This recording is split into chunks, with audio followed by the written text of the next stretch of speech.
John Wayne wasn't just a cowboy, he was the cowboy, the face of westerns, the tough guy who always stood tall, gun in hand, justice on his side. For decades, he ruled the silver screen. But then came a new kind of cowboy, younger, sharper, with a glare that said more than a whole speech, Clint Eastwood. And suddenly, the old sheriff wasn't the only one in town. Rumors say Wayne wasn't a fan.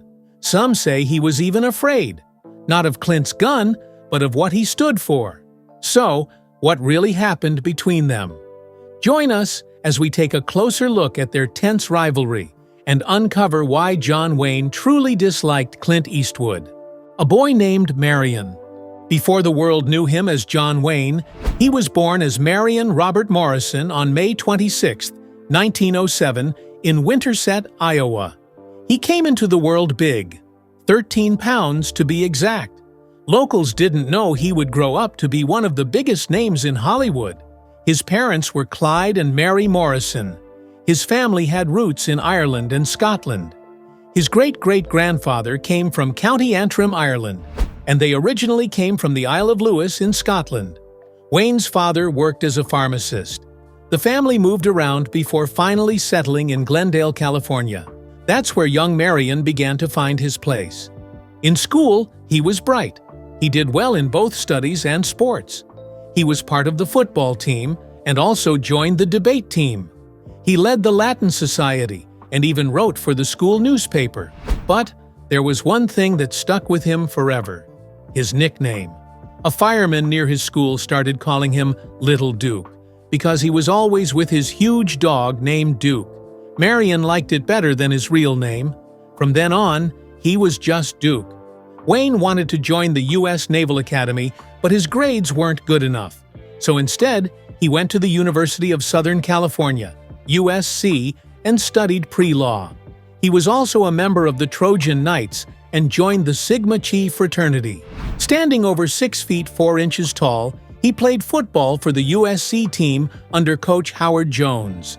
But his dreams took a turn when he injured his collarbone while body surfing. Too scared to tell his coach the real reason, he kept it quiet. He lost his scholarship, and without money, he had to leave the university. That moment changed his life forever. Wayne got a small job as a prop boy in Hollywood. This was all thanks to his coach, who had connections with silent film star Tom Mix. Through that, Wayne met director John Ford and began working behind the scenes. Soon, he started getting tiny roles in films. One of his earliest was a guard in Bardellis the Magnificent in 1926. At that time, he was sometimes credited as Duke Morrison, but that would soon change. The birth of John Wayne. While working for Fox Film Corporation, Wayne caught the eye of director Raoul Walsh. He was moving furniture on set when Walsh noticed him and offered him his first leading role in The Big Trail in 1930. The studio wanted to give him a stage name. Walsh suggested Anthony Wayne, after a famous war hero, but the studio boss thought it sounded too Italian. Then Walsh offered John Wayne, and it stuck. Wayne didn't even know about the name change until it was already done. But with that name, his journey as a Hollywood cowboy truly began. The Big Trail was a big movie at the time. It had a huge budget and showed off stunning American landscapes. It was even filmed in a new widescreen format. But many theaters couldn't play that version, so the film didn't do well at the box office. Still, many who watched it were amazed and even stood up to cheer. It was ahead of its time, and critics now consider it a classic. But Wayne's rise was slow. He spent most of the 1930s doing smaller westerns, called B-movies. He kept working, kept improving, and slowly began building a name for himself. Everything changed for John Wayne in 1939. Becoming the face of the West, director John Ford cast him in Stagecoach, and that film made Wayne a star. From then on, he became the face of Western movies. He acted in a total of 142 films. Most of them showed him as the classic cowboy, tough, fair, and full of American spirit. Biographer Ronald Davis once said, "John Wayne personified for millions the nation's frontier heritage." And that's exactly what people saw in him, a symbol of old-school values. He took on many iconic roles. In Red River, 1948, he played a cattleman on the Chisholm Trail. In The Searchers, 1956, he was a Civil War veteran searching for his niece. In The Man Who Shot Liberty Valance, 1962, he played a rugged rancher. And in True Grit, 1969, he played a one-eyed marshal and won an Oscar for it. He also starred in The Quiet Man, 1952, with Maureen O'Hara, Rio Bravo, 1959, with Dean Martin, and The Longest Day, 1962. His final film, The Shootist, 1976, was about an old gunfighter facing cancer, a role that mirrored his own life. John Wayne made his last public appearance at the Academy Awards on April 9, 1979. Just 2 months later, he passed away from stomach cancer. In 1980, the U.S. government awarded him the Presidential Medal of Freedom. But if there was one man who truly challenged his image, and maybe even scared him, it was Clint Eastwood. And that's where things get interesting. Clint Eastwood, the quiet star on the rise. While John Wayne was already a legend by the 1950s, another man was slowly working his way up in Hollywood. That man was Clint Eastwood. He didn't start with big movies or major awards. In fact, he began on television. In the late 1950s, Eastwood landed a role on a Western TV show called Rawhide. It ran for 8 seasons, and during that time, Eastwood became a familiar face across American homes. But Eastwood wasn't just another TV cowboy. There was something different about him. He didn't talk much. He didn't smile often. His characters had a cold, distant edge. While Wayne played the hero who stood for justice, Eastwood's roles were quieter, and sometimes a little darker. Then came the big change. In the 1960s, Eastwood traveled to Europe to work with a director named Sergio Leone. Together, they made what would later be called the Dollars Trilogy, 3 films that changed the Western forever. A Fistful of Dollars, For a Few Dollars More, and The Good, the Bad, and the Ugly. These movies were bold. The stories were simple, but the style was fresh. There were long silences, close-up shots, and gritty characters who didn't always follow the rules. Eastwood played a man with no name. He didn't give speeches. He acted with his eyes and a few quiet words, and audiences around the world loved it. With these films, Clint Eastwood went from being a small TV actor to an international movie star. He brought something new to the genre, something people hadn't seen before. But while fans welcomed this change, not everyone in Hollywood did, especially not John Wayne. One cowboy steps in, another steps back. In the world of Western films, 2 names stand taller than the rest: John Wayne and Clint Eastwood.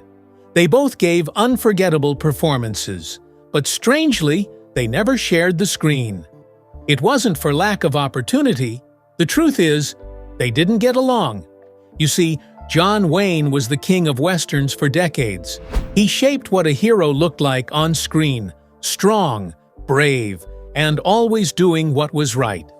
But by the late 1960s and early 1970s, things began to change. A new kind of Western was rising, and with it came a new face: Clint Eastwood. He brought a different kind of cowboy to the screen. Someone who wasn't always clean-cut. Someone who had his own rules. And as Eastwood's fame rose, Wayne couldn't help but feel pushed aside. Wayne wasn't just unhappy. He was bitter. He saw how the Western genre was changing, and he didn't like it. Eastwood's style was popular, but Wayne felt it went against everything he had worked for. And that one moment, the one chance they had to work together, Wayne shut it down. So, what exactly caused the rift between these 2 legends? Eastwood's rise meant trouble for Wayne. When Clint Eastwood became a movie star in the 1970s, John Wayne had already passed his peak. Wayne did win an Oscar in 1970 for True Grit, but it felt more like a nod to his long career than to that one role. While Wayne was being celebrated for past work, Eastwood was just getting started. Eastwood began with TV's Rawhide, but it was Sergio Leone's Dollars trilogy that made him a star. These movies gave the Western a fresh, gritty feel. People loved the mystery around Eastwood's characters. He didn't talk much. He wasn't always good, but he got things done. Then came Dirty Harry in 1971. That role made Eastwood a cultural icon. He became the symbol of a new kind of masculinity. Tough, silent, not afraid to break the rules. It reminded people of Wayne, but with a twist. As Eastwood kept making films like Hang 'em High and High Plains Drifter, many felt the torch had been passed. In fact, High Plains Drifter could have been the perfect moment for Wayne and Eastwood to work together. One cowboy handing things off to the next. But that's not what happened. Wayne wanted no part of it. Different heroes, different worlds. The real divide between John Wayne and Clint Eastwood wasn't just about age or success. It was about how they saw the world and how they played their roles. Wayne always stood for a clear idea of good and evil. His characters did what was right, even if it was hard. He played heroes who stood for justice, family, and honor. These values matched how he saw America. Eastwood, however, brought a darker edge. His characters didn't follow the rules. They weren't always noble. Sometimes they were just trying to survive. He often played men who weren't much better than the outlaws they chased, and yet audiences loved it. The world was changing, and people related more to these flawed, complicated figures. This frustrated Wayne. He felt Eastwood's characters weren't heroes at all. To him, they were dangerous. They blurred the line between good and bad.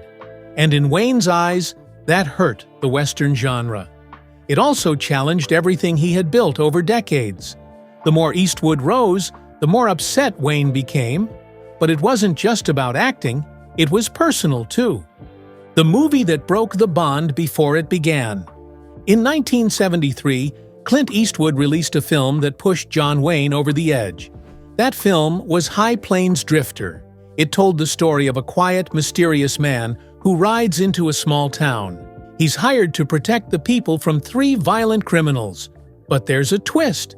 Eastwood's character is just as violent, maybe even worse, than the men he's fighting. The film wasn't about right or wrong. It wasn't about standing up for justice. It was darker, more like a nightmare than a Western. Justice in this story looked like revenge. And for John Wayne, that was a step too far. He believed in the classic Western hero, a man who fights for truth, who defends the weak, and who always chooses good over evil. Wayne couldn't hold back his thoughts. He wrote a letter to Eastwood saying the movie wasn't really about the people who pioneered the West.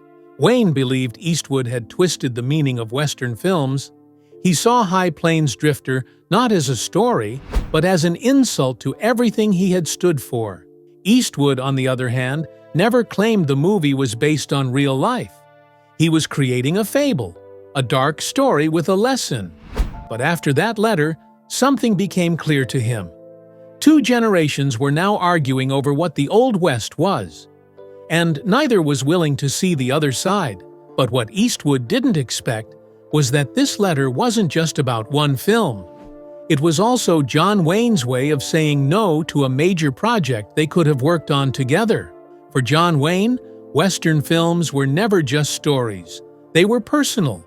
He believed they carried deep meaning about America, about right and wrong, and about the country's past.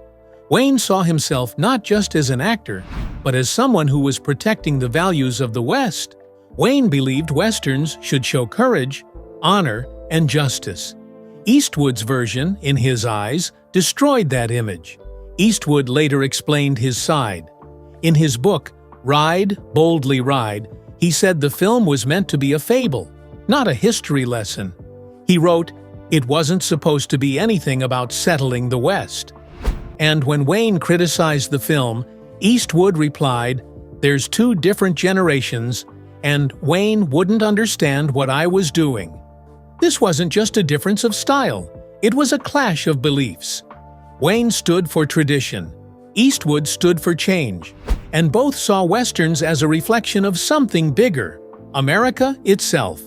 A missed chance called The Hostiles.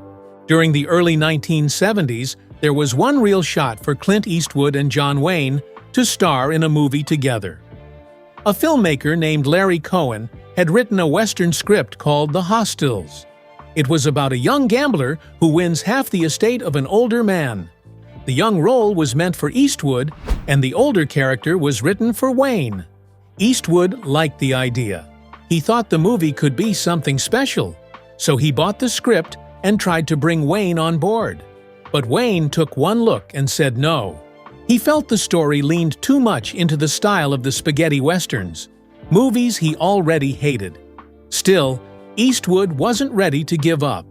He revised the script and sent it back to Wayne. Again, Wayne refused. This time, he didn't just say no, he made it personal. That's when he wrote the harsh letter about High Plains Drifter. It wasn't just a review, it was a direct shot at Eastwood's values, his movies, and his idea of what a Western should be. But Eastwood believed in the project, so he tried once more.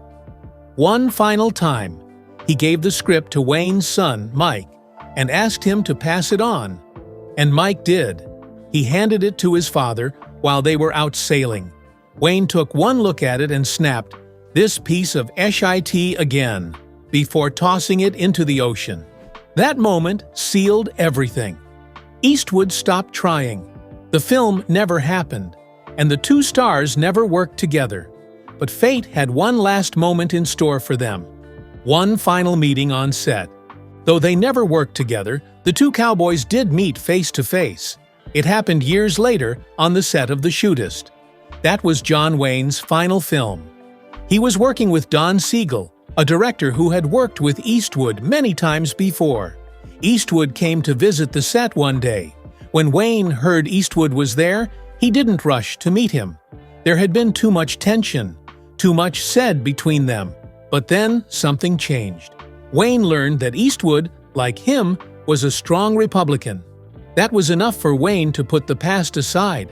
He finally agreed to shake Eastwood's hand. There's no record of what was said that day, no photo, no interview, just a handshake between two icons, two men who shaped an entire genre, in two very different ways. Still, the memory of that broken partnership lingered, and for fans, the biggest what-if of Western cinema was left hanging in the air. A clash of values and pride. Eastwood didn't just act, he directed, and that's something Wayne never fully mastered. Films like The Outlaw, Josie Wales, and High Plains Drifter showed that Eastwood could control the camera as well as the gun. These stories were darker, more personal. They painted the Old West with shades of gray, not black and white. Wayne couldn't accept that. He believed the Western should tell stories that inspire, stories that teach, right from wrong. His movies had always celebrated honor, bravery, and the American spirit. But Eastwood's films? They were colder. They showed betrayal, revenge, and moral confusion. Wayne felt all the values he stood for were being replaced. It wasn't just a new style of movie, it was a new way of thinking, and that scared him. In his mind, Eastwood wasn't just the new cowboy, he was tearing down the old one. That's why Wayne refused to work with Eastwood, not just because of pride or ego, but because of principle. He couldn't be part of a story that went against what he believed. And as more people embraced Eastwood's vision of the West, Wayne's frustration only grew.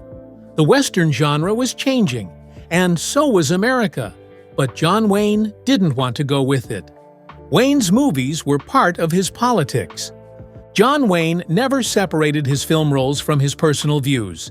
He was a proud conservative and saw Westerns as a way to spread those values. In his films, the good guy always won. There was no confusion about right and wrong. That's how he liked it. To Wayne, Eastwood's characters were dangerous. They weren't clear heroes. They didn't follow the rules, and that bothered him deeply. He saw them as proof that younger filmmakers were turning westerns into something twisted. He believed these newer films were erasing the strong, clean image of American heroes. What's interesting is that Wayne had worked with director John Ford, someone who also liked to tell stories about American values. But even Ford's films, like The Searchers and The Man Who Shot Liberty Valance, started to question the clean image of heroes. These films looked at justice more closely. They showed the pain behind the myth. So in some ways, Wayne's anger at Eastwood was surprising, because the same kind of storytelling had already happened in some of Wayne's best movies. But for Wayne, it seemed the difference was who was doing it and how far they were willing to go. Eastwood followed the director, not the hero. Clint Eastwood respected John Ford. He liked how Ford's films weren't always simple. Even when they looked like classic westerns, they often held a sad truth underneath. Films like The Grapes of Wrath and How Green Was My Valley showed the hard lives of everyday people. Eastwood took that same feeling and made it stronger. He didn't just show pain, he showed confusion. His heroes were broken. They had problems. They made bad choices. Sometimes they didn't even care about doing the right thing. This was Eastwood's way of being honest. He wanted to show the West as it really might have been.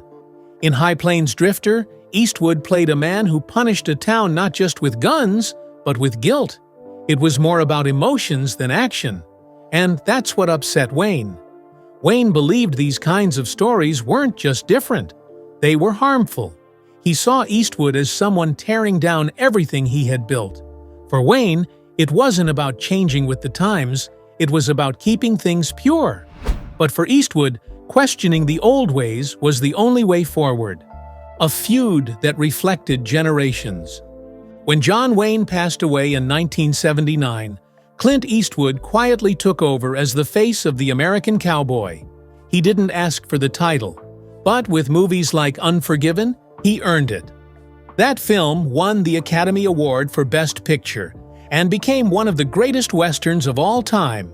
But after Unforgiven, the western genre began to fade in theaters. People still loved the stories, but they watched them more on television.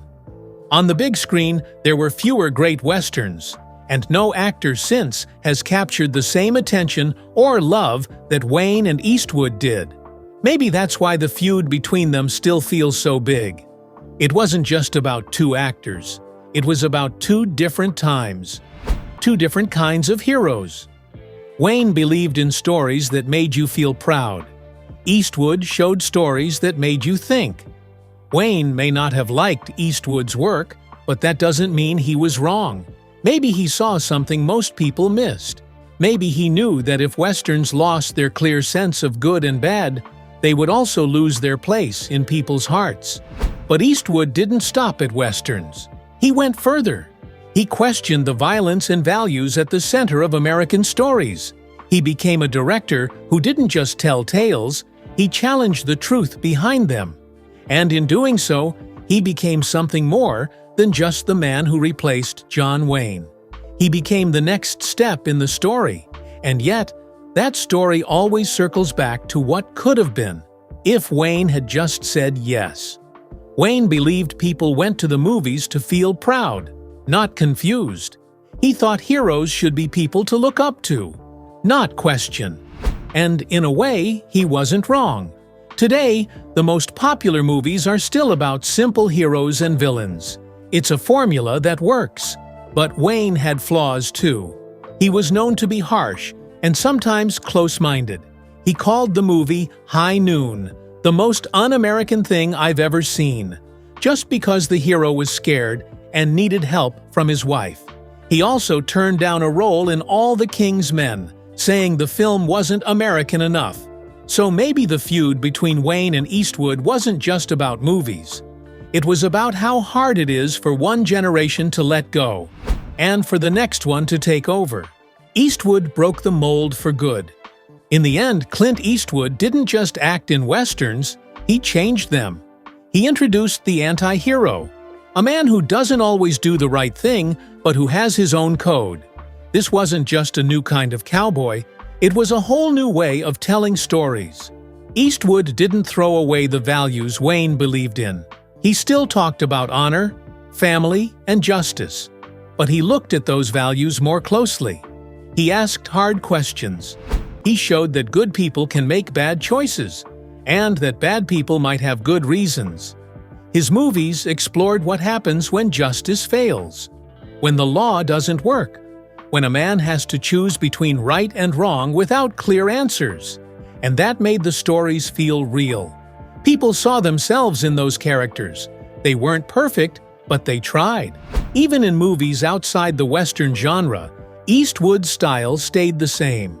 Gran Torino, American Sniper, and even his newest film, Juror No. 2, all carry that same weight.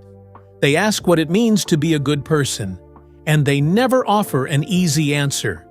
Eastwood gave the Western something it didn't have before: depth. And because of that, he changed the way we look at heroes forever. Two legends and one fading genre. John Wayne and Clint Eastwood will always be remembered as the two biggest names in Western film history. They didn't work together, but their stories have always been connected, one standing for tradition, the other for change. Wayne built his entire career on the classic idea of the Western hero: strong, loyal, and always fighting for what's right.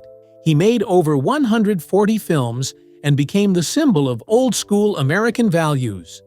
His roles gave people someone to believe in, someone who never backed down. Even after his death in 1979, Wayne's image remained frozen in time, as the face of a simpler, more heroic West. Clint Eastwood, on the other hand, carried the genre into a new era. He wasn't afraid to show the flaws.